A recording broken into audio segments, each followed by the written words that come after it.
Right, so we were discussing about the hypertension. Primary causes मैं आपको बता चुका हूँ. ओके, उसके अलावा सेकेंडरी कॉजेज क्या we will discuss here in the book. Okay, so first of all we have hypertension. Hypertension basically means persistent systolic blood pressure that is more than 130 millimeters of the mercury. Okay, this is your systolic blood pressure, and diastolic blood pressure kitna equals to or more than 80 millimeters of mercury. Okay, fine. So this is considered as hypertension. Now the risk factors, when we talk about the risk factors, obviously the very first one is the age. Okay, जैसे जैसे as ज़्यादा होती जाती है उसके साथ क्या होता है, ये जो आर्टरीज़ होते हैं ना आपके, वो आर्टरीज़ क्या होते हैं, उनकी इलास्टिसिटी कम होती जाती है. So that will lead to hypertension. इसी तरह से ओबेसिटी है. आई एक्सप्लेन फॉर ये जो ओबेसिटी है, ओबेसिटी की वजह से अगर 1 kg आप वेट गेन करते हो, right, 1 kg 1 kg weight gain करने की वजह से जो है हमारे बॉडी के अंदर 2000 किलोमीटर कैपिलरीज़ का इजाफा हो जाता है, जिसकी वजह से हमें जितने भी ये कैपिलरीज़ है ना, 2000 कैपिलरीज़, इन सब को ब्लड पहुंचाना होता है. तो जाहिर सी बात है, इन सब को ब्लड पहुंचाने के लिए हमें ज़्यादा कार्डियक आउटपुट की ज़रूरत होती है और ज़्यादा ब्लड प्रेशर. ओके, सो ओबेसिटी एक कॉज है. उसके अलावा है डायबिटीज़. डायबिटीज़ का तो आपको पता ही होगा कि डायबिटीज़ क्या करता है, macro and microvascular complications cause करता है अगर हमने इसको ट्रीट नहीं किया. Fine. So diabetes can also lead to hypertension. इसी तरह से फिजिकल इनएक्टिविटी, ये तो ऑब्वियस सी बात है. हाई सोडियम इनटेक, जो क्या कहते हैं हाइपरटेंशन वाले पेशेंट्स होते हैं उनको हम मोस्टली कहते हैं कि वो टेबल सॉल्ट अवॉइड करें. क्यों? क्योंकि ये जो सोडियम होता है ना, सॉल्ट के अंदर हमेशा क्या चीज़ें होती है, सोडियम और क्लोराइड, राइट. अब वो जो सोडियम होता है that is very bad. Why? Because ये जैसे ही आपके ब्लड के अंदर जाता है ना सोडियम, ये है सोडियम. ये सोडियम क्या करता है, ये अपने साथ वाटर को पुल करता है, राइट. तो सोडियम और वाटर जब ब्लड के अंदर ज़्यादा होता है, so this will lead to increase blood volume and that will lead to hypertension. Excessive alcohol intake, right. Alcohol intake से भी होता है, टोबैको स्मोकिंग से भी होता है, राइट. स्पेशली इसके अंदर जो निकोटिन होता है, निकोटिन सिंपैथेटिक नर्वस सिस्टम को स्टिमुलेट करता है, जिसकी वजह से हार्ट रेट बढ़ जाता है एंड हाइपरटेंशन होता है. Family history plays a very important role. Okay, fine. जिनके अंदर फैमिली हिस्ट्री है हाइपरटेंशन की, उनके जो है ऑफ स्प्रिंग्स में भी ये चीज़ ट्रांसफ़र हो सकता है. Okay, next is incidence, greatest in the black people and then white and then Asian population, right. So the incidence, according to incidence, the greatest is black people. Okay, उसके बाद है features.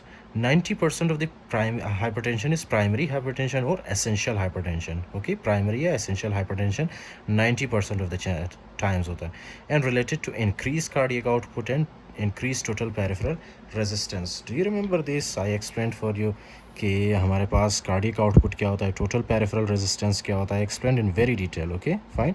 तो हमारे पास जो primary hypertension है, essential hypertension है, उसमें आपको क्या मिलता है, एक तो इंक्रीज कार्डियक आउटपुट और दूसरा increase total peripheral resistance, right.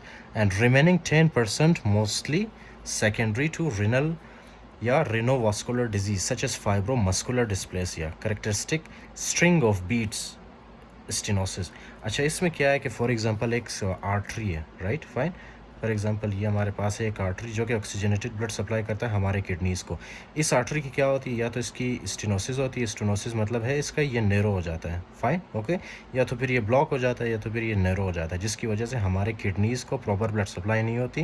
That will lead to reduce blood supply and इससे क्या होता है, फाइब्रोमस्कुलर डिस्प्लेसिया. Okay, fine. इससे हाइपरटेंशन बढ़ जाता है. क्यों? क्योंकि जब जाहिर सी बात है किडनी को प्रॉपर ब्लड सप्लाई नहीं दोगे आप, तो किडनी में क्या होगा, किडनी के अंदर जो है रिसेप्टर्स होते हैं, वो रिसेप्टर्स कम ब्लड प्रेशर को सेंस करते हैं और वो क्या रिलीज़ करते हैं, रेनिन. रेनिन क्या करता है, रेनिन ऑब्वियसली जाके एंजियोटेंसिन 1 को एंजियोटेंसिन 2 में थ्रू डिफरेंट स्टेप्स कन्वर्ट करके एंजियोटेंसिन 2 आगे जाके क्या करता है, हमारे आर्टरीज की वेजो कंस्ट्रिक्शन करता है, right. So that will lead to increase blood pressure. अच्छा, एक तो ये हो गया. उसके बाद है usually seen in adult females. Okay, usually seen in adult females and atherosclerotic renal artery stenosis, fine. उसके बाद है ये आपके पास जो रेनल आर्टरी है, इसकी क्या होती है, इसके अंदर एक एथेरोस्क्लेरोटिक प्लाक बन जाता है, राइट, जिसकी वजह से हाइपरटेंशन हो सकता है इसमें. उसके बाद है primary hyper aldosteronism. This is very obvious. आपको पता है एल्डोस्टेरोन कहाँ पे एक्ट करता है, हमारे नेफ्रॉन के जो लास्ट पार्ट है वहाँ पे जाके ये क्या करता है, एल्डोस्टेरोन वहाँ पे जाके हमारे सेल्स, प्रिंसिपल सेल्स पे एक्ट करके सोडियम की इन्फ्लक्स को, सोडियम एब्जॉर्प्शन को ज़्यादा करता है वहाँ से. फिर वही सोडियम हमारे ब्लड के अंदर जाता है और अपने साथ वाटर को पुल करता है, राइट, जिसकी वजह से सोडियम और वाटर ब्लड के अंदर जाते हैं, ब्लड वॉल्यूम ज़्यादा होता है, उससे हाइपरटेंशन होता है। ओके, इसी तरह से ऑब्स्ट्रक्टिव स्लीप एपनिया, इससे भी हो सकता है। Now the next very important thing is hypertensive urgency. इसमें क्या होता है, रिमेंबर ओके, सीवियर, ये बहुत ही सीवियर फॉर्म है हाइपरटेंशन का। इसमें क्या होता है, सिस्टोलिक ब्लड प्रेशर होता है मोर देन और equals to 180 and diastolic pressure will be equal to or more than 120 millimeters of mercury. Fine. Hypertension without acute and organ damage, right? तो इसमें क्या है कि ये आपके पास ब्लड प्रेशर होता है लेकिन इसमें कोई एंड ऑर्गन डैमेज नहीं होता। Fine, so you have to treat this condition. अगर आपने इसको ट्रीट नहीं किया so that will lead to hypertensive emergency. Okay, अब हाइपरटेंसिव इमरजेंसी क्या है, this is very very bad condition. Okay, क्यों, क्योंकि ये this is formerly called malignant hypertension. इसको आप मैलिग्नेंट हाइपरटेंशन भी कह सकते हो। Severe hypertension with evidence of acute and organ damage, example encephalopathy, stroke, retinal hemorrhage and exudates, papilledema, right? इसमें papilledema या मतलब समटाइम्स ये हाइपरटेंसिव इमरजेंसी papilledema के साथ प्रेजेंट करता है और समटाइम्स नहीं भी करता। ओके, तो myocardial infarction, heart failure, aortic dissection, kidney injury, microangiopathic hemolytic anemia. I explained these topic in very detail in the hematology. Okay, उसके बाद है इक्लम्सिया। इक्लम्सिया मतलब hypertension during the pregnancy. Arterioles में show fibrinoid necrosis, right?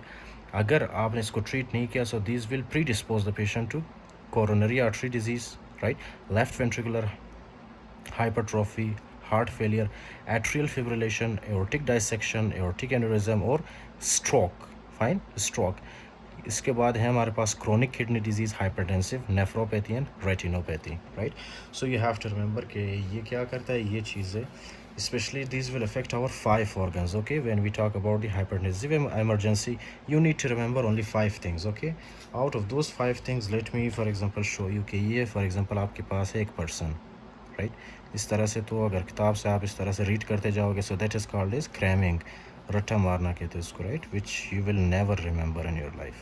So what I believe is if you explain or if you understand through diagram, that is the best way of understanding a topic. Okay, ये आपके पास है सबसे पहले brain, right? अगर आपने hypertension को treat नहीं किया so the very first thing that it can cause, okay, that will cause the neurological deficit. Okay, ये क्या करता है, न्यूरोलॉजिकल डेफिसिट कॉज करता है, न्यूरोलॉजिकल डेफिसिट। अब ये जो न्यूरोलॉजिकल डेफिसिट है इसमें क्या होता है, इसमें 2 चीज़ें होती है, राइट? एक है हमारे पास ट्रांजिएंट इस्केमिक अटैक और दूसरा है हमारे पास स्ट्रोक। Fine, right? अगर पेशेंट जो है न्यूरोलॉजिकल डेफिसिट होने के बाद अगर वो बिफोर 24 आवर्स ठीक हो जाए so that is called as the transient ischemic attack. अगर ये न्यूरोलॉजिकल डेफिसिट अगर मोर देन 24 आवर्स रहे, right, more than 24 hours, that is called as the stroke. And if it is less than 24 hours, okay, right, that is called as the transient ischemic attack. उसके अलावा यही high blood pressure आपके retina को damage कर सकता है, मतलब आपके आइज़ के अंदर जो रेटिना होता है ना, रेटिना को ये डैमेज कर सकता है, रेटिनल हेमोरेज काज कर सकता है ये। फाइन, इसी तरह से ये आपके किडनीज़ को अफेक्ट कर सकता है, अक्यूट किडनी इंजरी कर सकता है ये। ओके, किडनी इंजरी कर सकता है ये। फाइन, उसके बाद है आपके पास हार्ट। अगर आपने इसको ट्रीट नहीं किया so this can damage your heart. Okay, for example we discussed है ना कि हार्ट फेलियर कर सकता है, लेफ्ट वेंट्रिकुलर हाइपरट्रोफी कर सकता है। उसके अलावा यहाँ से जो एओर्टा निकलती है, एओर्टा के अंदर ये क्या कर सकता है, aortic dissection. Okay, aortic dissection. So ये हमारे पास फर्स्ट ऑफ ऑल है न्यूरोलॉजिकल डेफिसिट, दूसरा है रेटिनल हेमोरेज, तीसरा है एओर्टिक डाइसेक्शन, चौथा है हार्ट फेलियर, पांचवा है हमारे पास kidney injuries. So don't remember all of them, whatever is written in the book. If you remember these main points तो ये आपके पास this will be enough for you. Okay, fine, यहाँ पे तो बहुत सारी बातें लिखी गई है, right? So these are the things that you have to remember for your exam. ये देखो, encephalopathy, stroke, retinal haemorrhage, myocardial infarction, heart failure, aortic dissection, kidney injury, I explained all of them. Okay, so this is what you have to remember, and obviously the treatment we will discuss in the step 2. Fine.